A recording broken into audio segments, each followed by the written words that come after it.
Alizeh talk کے معزز سامعین کو علیزہ کمل کا سلام۔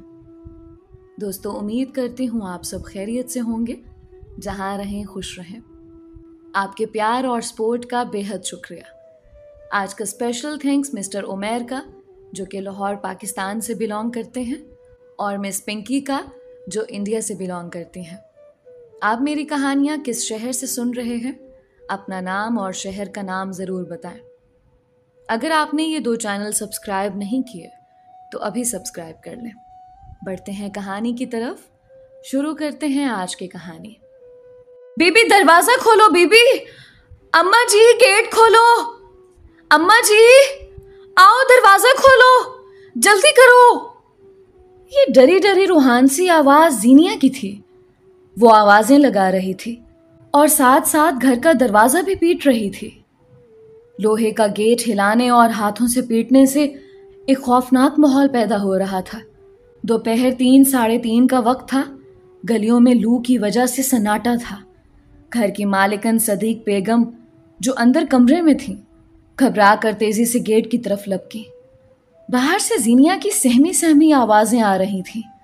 خلاف معمول اس نے ڈور بیل نہیں بجائی تھی، بس جاہلوں کی طرح دروازہ پیٹ رہی تھی۔ ٹھہرو زینیا، میں آ رہی ہوں، ہوا کیا ہے؟ پریشانی میں دروازہ کھولتے ہوئے صدیق بیگم کی زبان سے نکلا۔ انہوں نے دروازے میں لگے تالے کے لیور کو جوں ہی کھسکایا، دروازہ ایک دھکے کے ساتھ کھل گیا اور زینیا دوڑنے کے انداز میں اندر آ گئی۔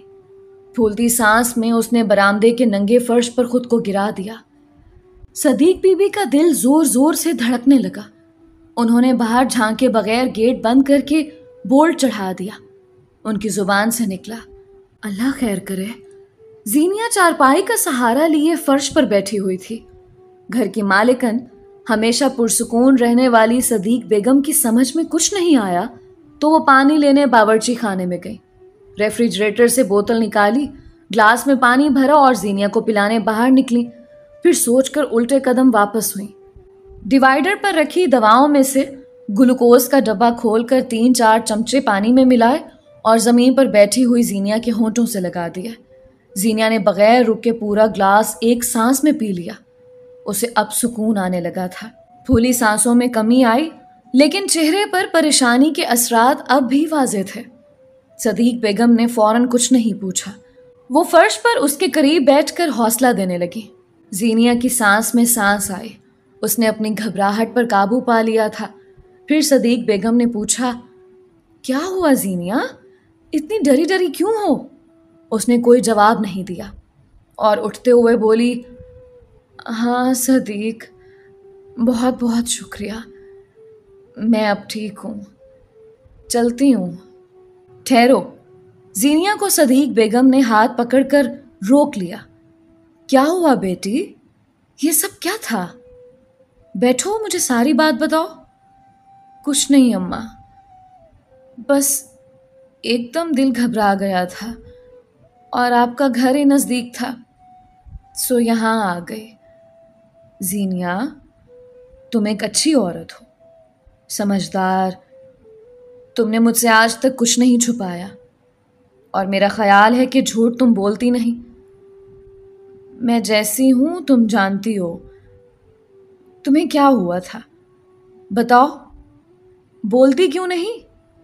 مالکن، کچھ نہیں ہوا، سب ٹھیک ہے، میں جاتی ہوں۔ زینیا نے نظریں ملائے بغیر کہا، کچھ نہیں ہوا؟ زینیا، تمہارا چہرہ کچھ بولتا ہے اور زبان کچھ۔ میں تم سے سچ سننا چاہتی ہوں۔ آج تم کوئی اور ہی زینیا لگ رہی ہو۔ ایسا لگتا ہے کوئی بدماش تمہارا پیچھا کر رہا تھا اور تم میرے گھر پناہ لینے آ گئی۔ اب جاؤ اور آج شام کا کام کرنے میرے گھر نہ آنا۔ گھر جا کر آرام کرو۔ ہاں، گھر سے برقع پہن کر یا چادر لپیٹ کر باہر نکلنا۔ زمانہ بہت خراب ہے۔ زینیا چلی گئی اور صدیق بیگم کو، جو اماں صدیق کے نام سے پکاری جاتی تھیں، الجھنوں میں چھوڑ گئی۔ زینیا سلیقے سے کام کرنے والی عورت تھی۔ اس کا تعلق ملتان کے نزدیک ایک چھوٹے سے گاؤں سے تھا۔ گھروں میں کام کرنے والی ماسی زینیا کو کراچی میں رہتے ہوئے 12 سال اور اماں صدیق کے گھر کام کرتے 7 برس سے زیادہ ہو گئے تھے۔ اس کا اصل نام زینت جان تھا، لیکن لوگ اسے زینیا کے نام سے جانتے تھے۔ وہ خود بھی اپنا نام زینیا ہی بتاتی تھی۔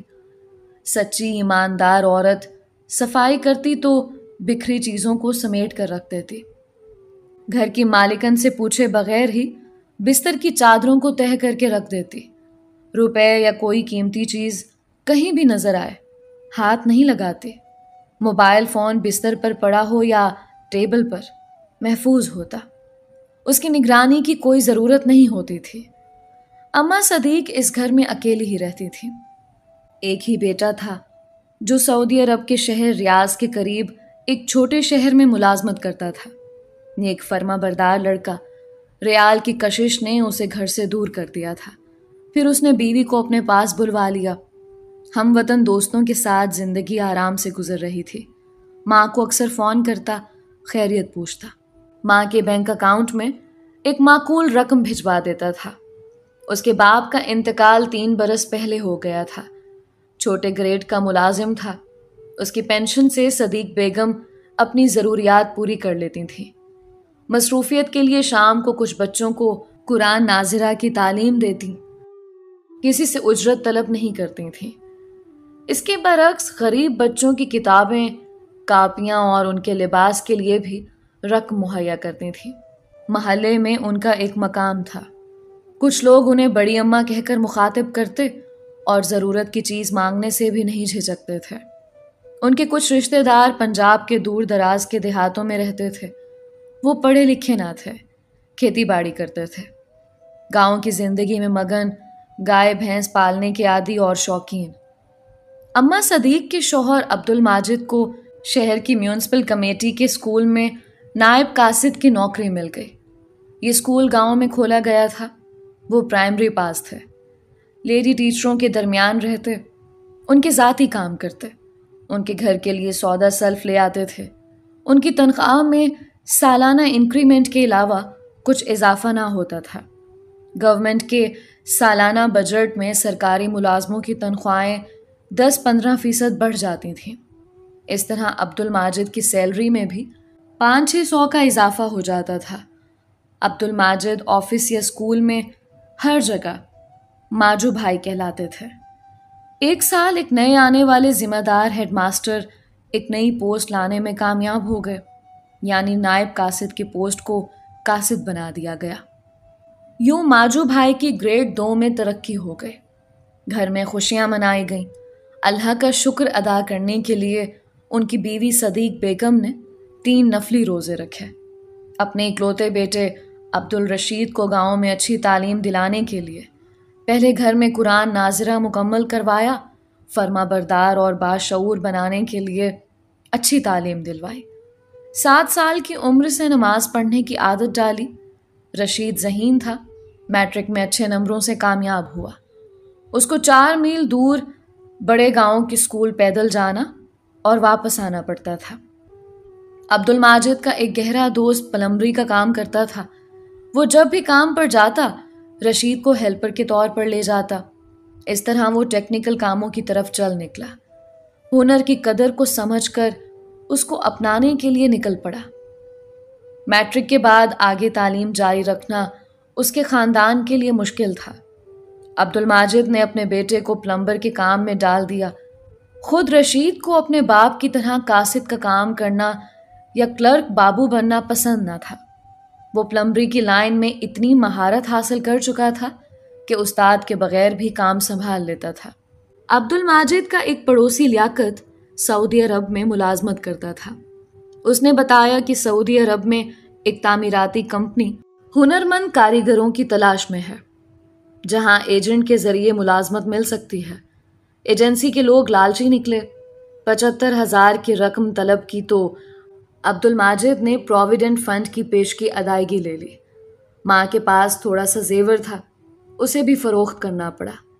چند ہزار لیاقت سے قرض لیے۔ اس طرح ایجنٹ کی ڈیمانڈ پوری ہو گئی اور عبد الرشید کو سعودی عرب میں ملازمت مل گئی۔ عبد الماجد نے اپنی زندگی میں اپنی بیوہ بہن کی چھوٹی بیٹی سلطانہ سے رشید کی شادی طے کر دی تھی۔ بیوہ بہن سادہ طبیعت کی دیہاتن تھی، اپنی بیٹیوں کو اسکول کی اچھی تعلیم نہ دلوا سکی تھی۔ اس کی دونوں بیٹیاں پرائمری پاس تھیں، مدرسے میں قرآن ناظرہ تجوید کے ساتھ مکمل کر چکی تھیں۔ کھیتوں میں کام کرنا، کنویں یا ندی سے پانی بھر کر لانا، اپنی بھینسوں، بکریوں اور مرغیوں کی دیکھ بھال کرنا ہی ان کی زندگی تھی۔ وہ جانوروں کے گوبر سے اپلے بنا کر ایندھن کی اضافی ضروریات پوری کرنے کی کوشش کرتی تھیں۔ شام ہونے سے پہلے ہی سب کام سمیٹ کر بستر پر چلے جانے کی تیاری کر لیتی تاکہ سورج کی پہلی کرن کے ساتھ ہی گھر کے طے شدہ کاموں میں خود کو مصروف رکھ سکیں۔ باپ اپنے زمیندار مالک کے کاموں کو نمٹا کر تھکا ہارا گھر لوٹتا، اسے آرام پہنچانا بھی ان کے فرائض میں تھا۔ بڑی بیٹی کے بیاہ اور رخصتی کے بعد چھوٹی بیٹی سلطانہ کو اپنی ماں کے ساتھ گھر کے سارے کام انجام دینے ہوتے تھے۔ بڑی کی طرح چھوٹی بھی بڑی جفا کش تھی۔ وہ خود ہی اکیلی مرغوں کو ذبح کر کے صفائی کر لیتی۔ عید قرباں کے موقع پر باپ کے ساتھ بکری یا بکرا ذبح کر کے کھال اتارنا اور چھری سے گوشت کے پارچے بنا دینا اس کے لیے بہت آسان تھا۔ شادی کے بعد یہ خاندان شہر میں بھی عید الاضحیٰ میں بکرا بکری کے ذبیحے کے لیے کسی پیشہ ور کسائی کا محتاج نہ تھا۔ فاضل گوشت کو دھوپ میں سکھا کر محفوظ کرنا بھی سلطانہ نے متعارف کرا دیا۔ سادہ اور محنت کرنے والی بہو عبد الماجد کے گھرانے میں آئی تو کم آمدنی والی زندگی بھی سنور گئی۔ اپنے سسر کی معمولی پینشن اور شوہر کی کمائی سے زندگی گزارے لائق بن گئی۔ رشید اپنے سسرال کی بھی مالی مدد کرنے لگا۔ سلطانہ کو گاؤں کے مقابلے میں یہاں زندگی آسان مل گئی۔ اسے اب پانی بھر کر لانا اور ایندھن کے لیے تگ و دو نہیں کرنا پڑتی تھی۔ اس کو شوہر کی روزمرہ کی بڑھتی آمدنی نے آسان کر دیا تھا۔ وہ پہلے جیسی محنتی عورت نہ رہی، لیکن اس کی دیہات کی تربیت ہمیشہ کام آتی رہی۔ وہ ہر حال میں خوش تھی، ملنسار اور جانثار۔ چند جوڑے کپڑوں میں گزارا اور دودھ روٹی کھا کر اللہ کا شکر ادا کرنے کی عادت نے اس خاندان کو کبھی محتاج نہیں ہونے دیا۔ کبھی پڑوسیوں یا جاننے والوں سے کوئی چیز مانگنے کی ضرورت نہیں پڑی، نہ کبھی قرضہ لینے کے لیے ہاتھ پھیلانا پڑا۔ رشید کو اپنی بیوی کی جا بے جا فرمائشوں نے الجھنوں اور فکروں میں نہ ڈالا۔ اس کو ماں باپ کے بعد پلمبر استاد کی تربیت نے خالی بیٹھنے اور آرام کرنے سے باز رکھا۔ اسے بڑے گاؤں کے کباڑی بازار میں دلچسپی ہو گئی۔ پرانی اور بیکار چیزیں سستے دام لا کر درست کرنے کی لگن نے الیکٹرک اور لوہار کے کاموں میں بھی اس کی مہارت کو بڑھا دیا۔ کسی گھر میں کام کرنے جاتا تو بجلی کے کام یا دوسرا کام بھی کر ڈالتا۔ اس طرح اضافی آمدنی ہو جاتی۔ اسے میٹرک کی تعلیم اپنے لیے کافی محسوس ہوتی۔ رشید ہمیشہ محنت کر کے روزی کمانے والوں کی قدردانی اور حوصلہ افزائی کرتا۔ وہ کسی موچی کے پاس بیٹھ کر اس کی دلجوئی کرتا یا کبھی بازار میں مزدوری کرنے والوں کو سگریٹ یا نسوار سے چھٹکارا حاصل کرنے کی ترغیب دیتا۔ سلام کرنا یا حال احوال پوچھنا اور نماز کی پابندی کی ہدایت کرنا اس کا معمول تھا۔ وہ سب کی عزت کرتا تھا، دوسرے بھی اس کا احترام کرتے تھے۔ پلمبری یا کوئی اور کام اس کے چھوٹے گاؤں میں ممکن نہ تھا، اس لیے وہ روز 4 میل دور پیدل بڑے گاؤں میں چلا جاتا اور رات گئے واپس لوٹتا۔ چاند اور ستاروں کی روشنی اس کو راستہ سمجھانے کے لیے کافی ہوتی۔ پیدل چلنے کی عادت نے اس کو دبلا پتلا اور سخت جان بنا دیا تھا، اور یہ جفا کشی سعودی عرب کی سرزمین میں بڑی کارآمد ثابت ہوئی۔ وہ سواری کا محتاج کبھی نہ بنا۔ سفر کا خرچ بچانا اس کے لیے ہمیشہ کفایت شعاری کی عادت کو پختہ کرتا رہا۔ ماں کو خط لکھنا یا فون پر بات کرنا اس نے کبھی نہ چھوڑا۔ وہ ماں کو یقین دلاتا رہتا کہ اللہ نے چاہا تو غربت کی زندگی سے نجات حاصل کر لیں گے۔ صدیق بیگم کو تنہا زندگی گزارنا بہت مشکل معلوم ہوتا تھا، اس لیے انہوں نے گھر پر قرآن ناظرہ پڑھانا اور محلے کی تقریبات میں شرکت کو لازمی بنا لیا۔ عورتوں اور بچیوں کی میت کو غسل دینے اماں صدیق ہی بلائی جاتی، اور یہ کام وہ بغیر کسی معاوضے کے انجام دیتی تھیں۔ زینت جان گھروں میں ماسی کی خدمات انجام دیتی تھی۔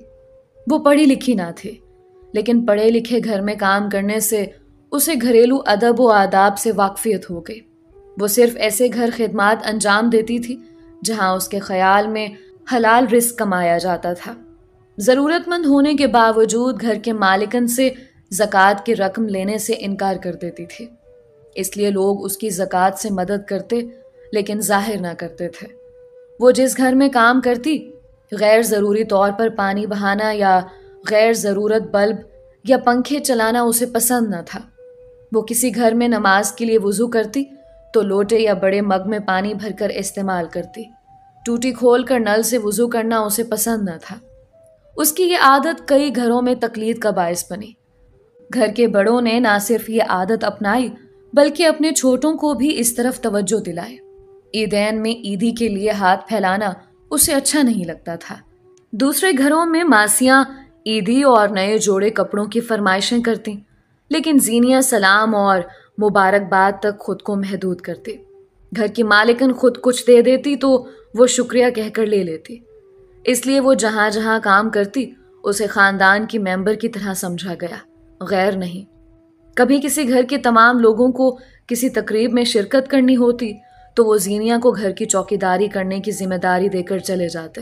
ایسا اکثر ہوا کہ گھر کے سب افراد پکنک منانے کسی فارم ہاؤس گئے اور رات وہاں گزاری۔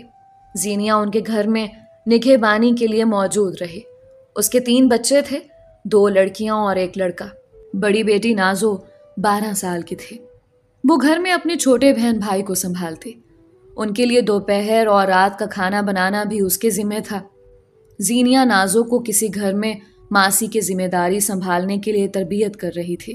اسے کسی ایسے گھر کی تلاش تھی جو بھروسے کے لائق ہو۔ زینیہ کا شوہر اپنے دونوں پاؤں سے محتاج تھا۔ ایک کنسٹرکشن کمپنی میں ملازمت کے دوران اوپر کی منزل سے بھاری سلیب گرنے سے اس کے دونوں پاؤں اتنے مجروح ہوئے کہ وہ معذور ہو گیا۔ کنسٹرکٹر نے 20,000 روپے دے کر اس کی ملازمت ختم کرا دی۔ اس کے شوہر کے دوست اچھے چال چلن کے نہ تھے۔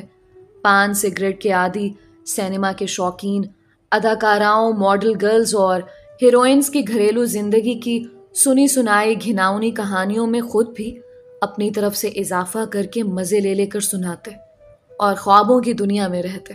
ان کی جیبوں یا والیٹ میں کسی نہ کسی ملکی یا غیر ملکی ہیروئن یا ماڈل کی تصویر ہوتی۔ ایک دوست کے پاس اسمارٹ فون بھی تھا۔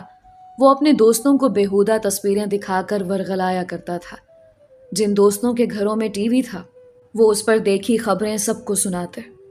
کہنے کو وہ برائی کا تذکرہ کر کے مذمت کیا کرتے، لیکن ان کے انداز بیان سے ان کے دل کی حسرتیں بھی واضح ہو جاتی تھیں۔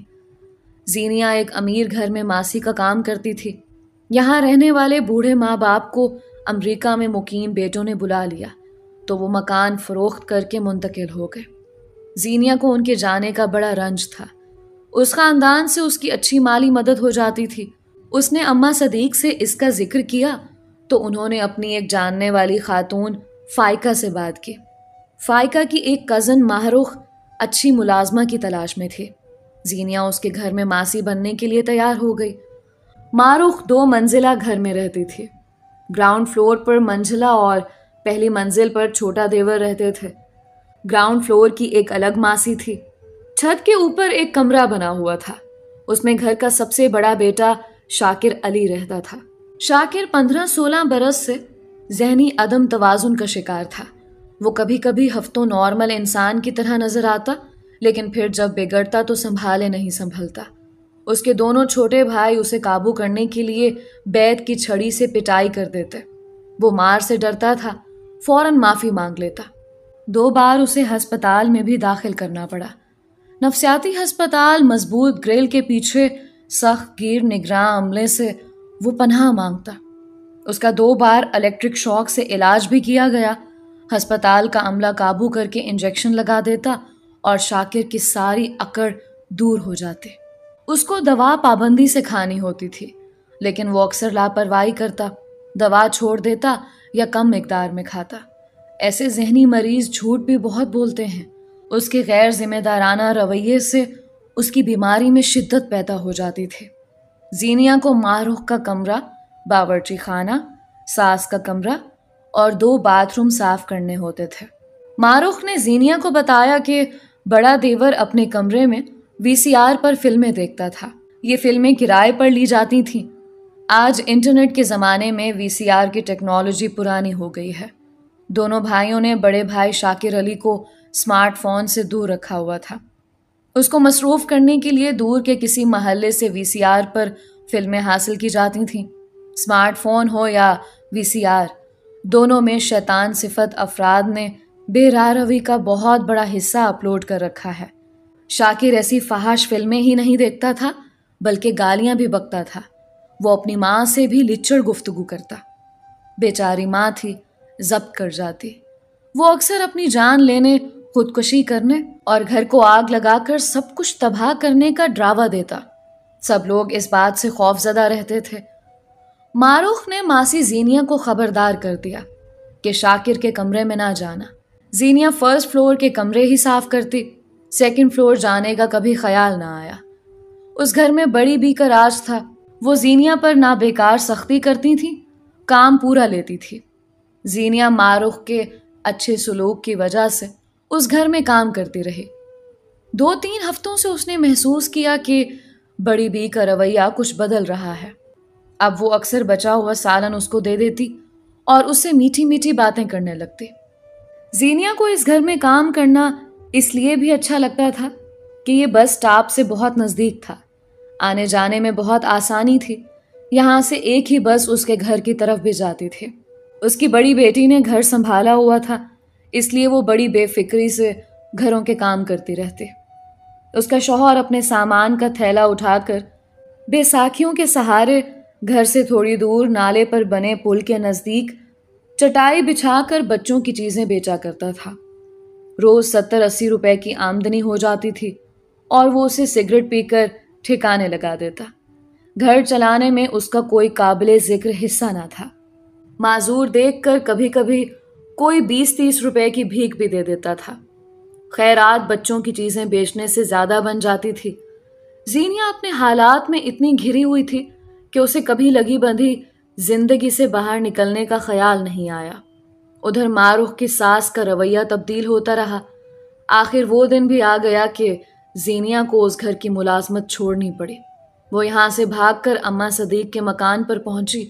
پھولی سانسوں، غم اور رنج کا طوفان اٹھائے گلوکوز پی کر دل گھبرانے کا بہانہ بنا کر چلی گئی۔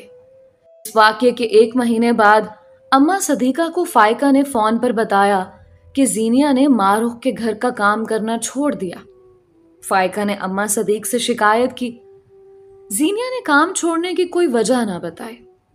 25 دن کی تنخواہ بھی نہیں لی۔ آج زینیا جب کام کرنے آئی تو انہوں نے اس سے پوچھا، زینیا کیا ہوا؟ معروف بی بی کے گھر کام کیوں چھوڑا؟ ابھی تھوڑی دیر پہلے فائقہ نے مجھے دوسری بار فون کیا ہے۔ پتہ ہے اس نے کیا بتایا؟ کیا بتایا اماں؟ تم نے بڑی بی کے کمرے سے سونے کا ہار اور سونے کی بھاری انگوٹھی چرائی ہے، اس لیے کام کرنے نہیں آ رہی ہے، بھاگ گئی ہے۔ یہ سن کر زینیا کے چہرے کا رنگ اڑ گیا۔ یہ بڑی بی نے کہا ہوگا۔ یہ بڑھیا 1 نمبر کی جھوٹی ہے، ظالم بےہودہ عورت۔ اس کی بات پوری نہیں ہوئی، گھر کی ڈور بیل بجی۔ زینیا دیکھ کون آیا ہے، دیکھ کر دروازہ کھولو، اماں نے کہا۔ زینیا نے دروازہ کھولا اور فائقہ عبایا پہنے اندر آ گئی۔ زینیا نے اس کے آتے ہی اماں صدیق سے کہا، اماں میں کچھ کام کر کے آتی ہوں، تب تک آپ فائقہ بی بی سے بات کر لیں۔ اماں صدیق کے کچھ کہنے سے پہلے فائقہ نے زینیا کا ہاتھ پکڑ کر روک لیا اور کہنے لگی، ٹھہرو، مجھے تم سے کام ہے، بات کرنی ہے۔ زینیا نے ہاتھ چھڑانے کی ناکام کوشش کی، لیکن پھر اماں کی آواز بھی آئی، فائقہ اور معروف دونوں تمہارے لیے پریشان ہیں، تم بات کر کے جاؤ۔ فائقہ کی زینیا کے ہاتھ سے گرفت بہت سخت تھے۔ وہ بڑی بے دلی سے آمادہ ہو گئے۔ اماں اور فائقہ برآمدے کی کرسیوں پر بیٹھ گئے۔ زینیا ذرا ہٹ کر تخت نما چوکی پر بچوں کی کتابیں ہٹا کر بیٹھ گئی۔ فائقہ نے زینیا سے مخاطب ہو کر محبت اور نرمی سے بات شروع کی۔ سنو زینیا، یہ میں کیا سن رہی ہوں؟ تم معروف بی بی کے گھر سے سونے کا ہار اور انگوٹھی چرا کر بھاگ گئی ہو۔ پولیس کے ڈر اور گرفتاری سے بچنے کے لیے ان کے گھر کا کام چھوڑ دیا۔ زینیا کے چہرے پر ہوائیاں اڑنے لگی، اس کی زبان سے کچھ نہیں نکلا، وہ بس نفی میں گردن ہلاتی رہی۔ اس کی آنکھوں سے آنسو بہہ نکلے۔ تب فائقہ نے پھر پوچھا، زینیا بتاؤ، کیا یہ سچ ہے؟ تم نے ان کے سونے کا ہار اور انگوٹھی چوری کر کے چھپا لی ہے؟ بتاؤ، سچ سچ بتاؤ۔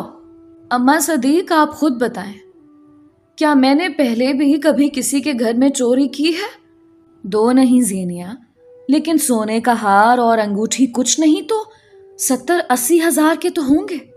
ہزاروں کا مال کسی کی نیت بھی خراب ہوتے کتنی دیر لگتی ہے؟ تم تو غریب ہو، ضرورت مند بھی۔ اماں صدیق، زینیا ایسا کام کبھی نہیں کرے گی۔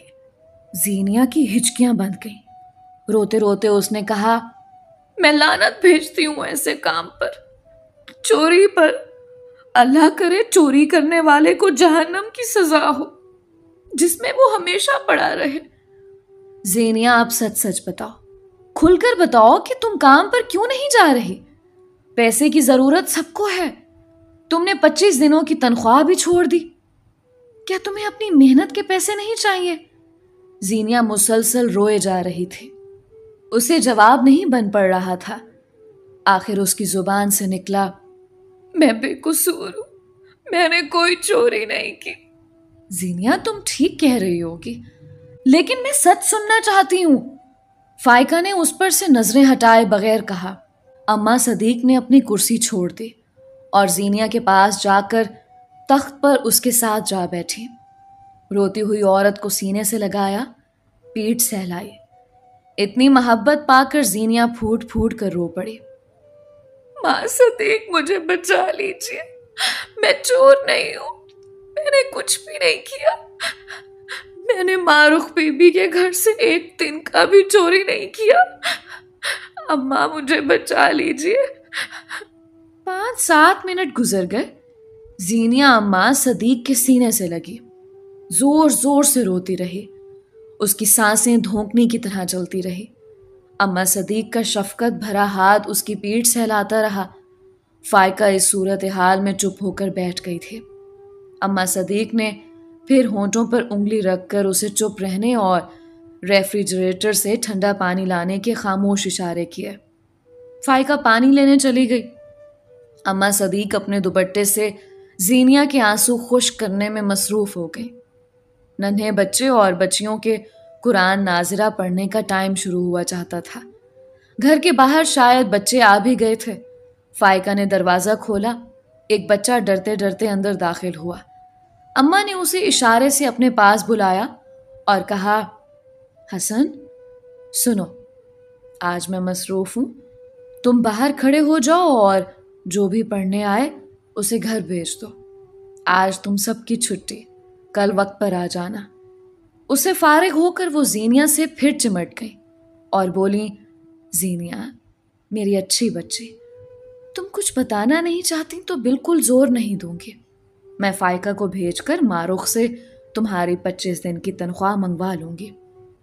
تمہیں وہاں جانا نہیں پڑے گا، جانے کی کوئی ضرورت بھی نہیں، تم بالکل پریشان نہیں ہونا۔ مجھے یقین ہے تم نے چوری نہیں کی ہوگی، بلکہ میرا خیال ہے تم نے زیور دیکھے بھی نہیں ہوں گے۔ فائقہ، پانی مجھے دو، میں زینیا کو پلا دوں گی، میری بچی رو رو کر ہلکان ہو گئی ہے۔ 5 منٹ اور گزر گئے۔ صدیق کی صلح جو طبیعت اور مصلحتوں سے واقعے کو سنبھالنے کے انداز سے کشیدہ فضا معمول پر آنے لگی۔ زینیا اماں صدیق کی آغوش سے نکل کر فائقہ کی طرف متوجہ ہو گئی۔ ایسا لگتا تھا کہ اب وہ فائقہ کی ہر بات کا جواب دے دے گی۔ پھر اماں صدیق نے دیکھا، زینیا نے اٹھ کر فائقہ کے سامنے دونوں ہاتھ جوڑ لیے۔ فائقہ بی بی، آپ میری محسن ہیں، آپ نے اس گھر میں کام دلوایا، آپ کی بہن مارخ بی بی بھی میری محسن ہے، وہ اتنی محبت کرنے والی، اتنی عزت دینے والی بی بی ہیں، ان کے لیے میرے دل سے دعائیں نکلتی ہیں۔ ان کا کوئی بچہ نہیں ہوا، وہ اس بارے میں فکر مند رہتی ہیں، مجھے بہت افسوس ہوتا ہے، میں ان کے لیے ہر نماز کے بعد دعا کرتی ہوں